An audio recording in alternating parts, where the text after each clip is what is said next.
किसी की कैद पे खुश नहीं। मैं किसी के ऊपर गलत इल्जामात लगाकर मैं किसी पे खुश नहीं, लेकिन मकाफाते अमल है जनाब स्पीकर। जब आप राना सनाउल्लाह की तस्वीरें मंगवाते थे, 2 यूनिफॉर्म हाथ में थे, तो मुझे कहने लगे जी पहन लें। मैंने कहा यार ना पहनूं तो फिर, और कैदी जिद कितनी कर सकता है, मैं ऐसे टार्जन बनने की जरूरत नहीं है। को आधे घंटे की बहस के बाद वो पहन लिया है। तो मेरी भी कोई पहचान है, तेरी मट्टी के सिवा मेरा कोई बिस्तर नहीं। जनाबे डिप्टी स्पीकर साहब, आज अल्हम्दुलिल्लाह एक प्राउड पाकिस्तानी के हवाले से मैं इस नेशनल असेंबली में अपनी पूरी कौम से और पूरी दुनिया में सुनने वालों को मुबारकबाद पेश करता हूं कि दुनिया की तारीख के अंदर किसी मुल्क को वो इज्जत हासिल नहीं हुई। स्पीकर साहब जरा मेरी तरफ मतवज्जो हो, बड़ी इंपॉर्टेंट गुफ्तगू है।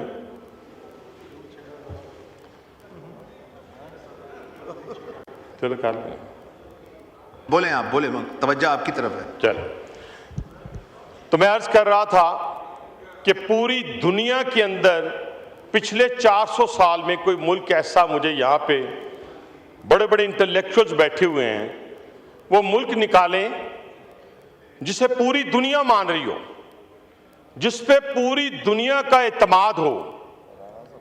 वो मुल्क आपको ढूंढने से नहीं मिलेगा, लेकिन आज ये मुमलिकत खुदादाद पाकिस्तान जनाब स्पीकर, जिसको सेंट्रल एशिया भी मान रहा है, एतमाद कर रहा है, रशिया भी एतमाद कर रहा है, चाइना भी एतमाद कर रहा है, यूरोपीय यूनियन भी एतमाद कर रहा है, यूएसए भी एतमाद कर रहा है।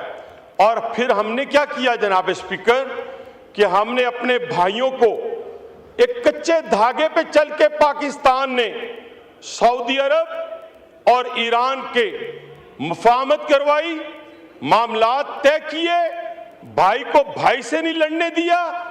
आज इस वक्त दुनिया क्या कह रही है कि हम किसको सालिस मानते हैं? हम पाकिस्तान को सालिस मानते हैं। और इससे बड़ी बात कि आज भी अगर कीड़े निकालने हों तो हम कहीं दाएं से, कहीं बाएं से, कहीं ऊपर से, कहीं नीचे से निकलकर ये बात कहते ने पंजाबी च आटा गुंदियां हिलदी क्यों है। यानी इतनी बड़ी कामयाबी, पूरी दुनिया आपके तराने गा रही है। रात मुझे मेरे भाई ईरानी एम्बेसडर ने एक तराना जो नया ईरान ने पाकिस्तान और अपनी मोहब्बत के हवाले से बनाया, वो मुझे भी फॉरवर्ड किया। पूरी दुनिया में वो इस वक्त वायरल हुआ है, जिसमें पाकिस्तान के वजीर आजम, फील्ड मार्शल और अपने हमारे वजीर खारजा, इनको इस तरह दिखाया गया है जैसे ये पूरी दुनिया के अमन के पैगंबर हैं और इन्होंने पूरी दुनिया को तीसरी आलमी जंग से बचा लिया है।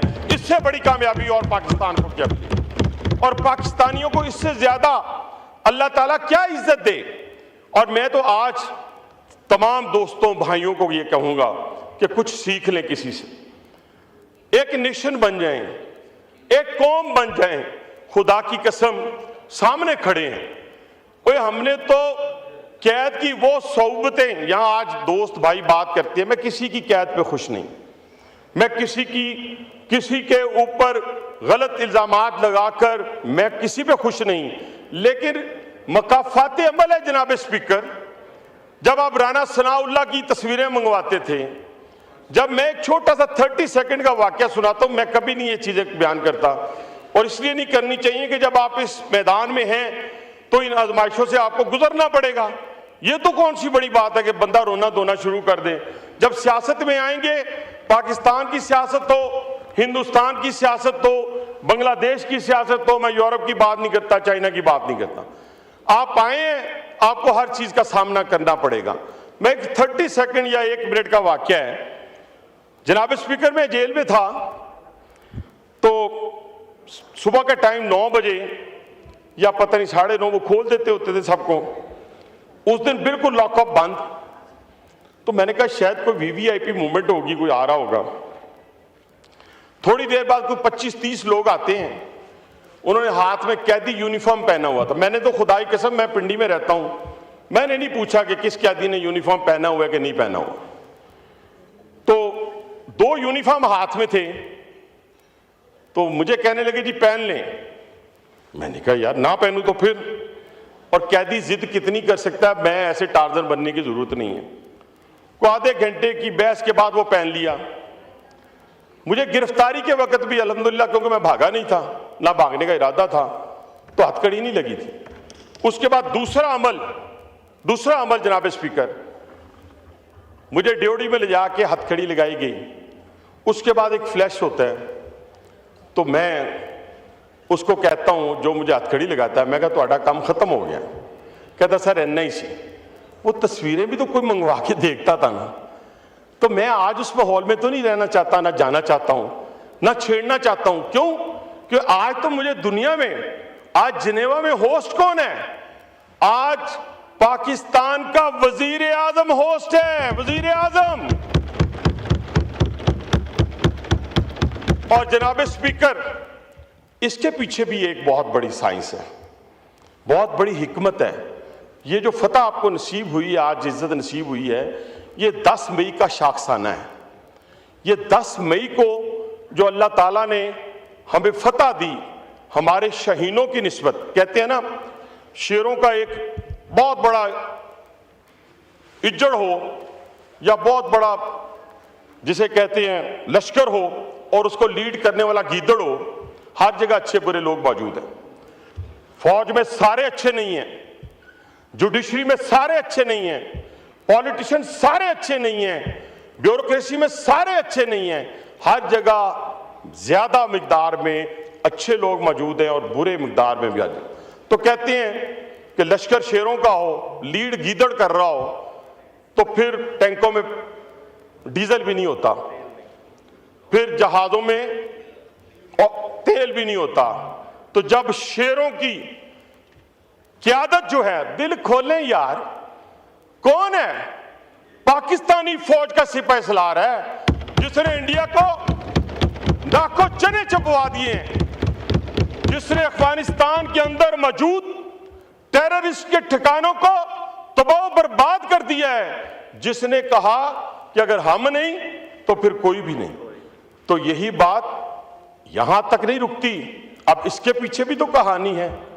इसके पीछे क्या कहानी है? मेरी पार्टी से नहीं था, इसलिए मैं कहता हूं कुछ चीजों पे आप इकट्ठे हो जाएं। वो मुमलकत खुदादाद पाकिस्तान की सालमियत है, उसका नाम था शहीद जुल्फकार अली भट्टो।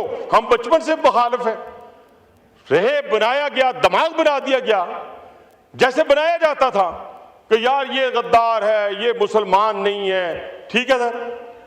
लेकिन 10 मई वाली फतह के पीछे जैसे मेरे जवानों ने शहादत, जामे शहादत नोश किया, फजाइया के शहीनों ने अपनी बाउंड्री में रह के हिंदुस्तान के जहाज गिराए और पाकिस्तान को फतह दिलाई, उसी तरीके से उस शख्स ने 1974 में एटॉमिक की बुनियाद रखी। डॉक्टर अब्दुल कदीर खान, अल्लाह ताला उनकी कब्र पर अपनी लाखों करोड़ों रहमतें फरमाए, उन्होंने इस एटॉमिक को पकड़ा और अपने मंतकी अंजाम तक यानी मुकम्मल किया। तमाम फौजी हुक्मरानों ने पहरा दिया और फिर 28 मई 1998 आया, जब क्या हुआ कि उस वक्त यही कहा गया 2 अरब डॉलर ले लो, 3 अरब डॉलर ले लो। हिंदुस्तान ने 5 धमाके किए जनाब स्पीकर, उसके मुकाबले में मेरे लीडर मियां नवाज शरीफ ने 6 धमाके करके पाकिस्तान को फतह दे दी। पूरी दुनिया में डंका बज रहा है।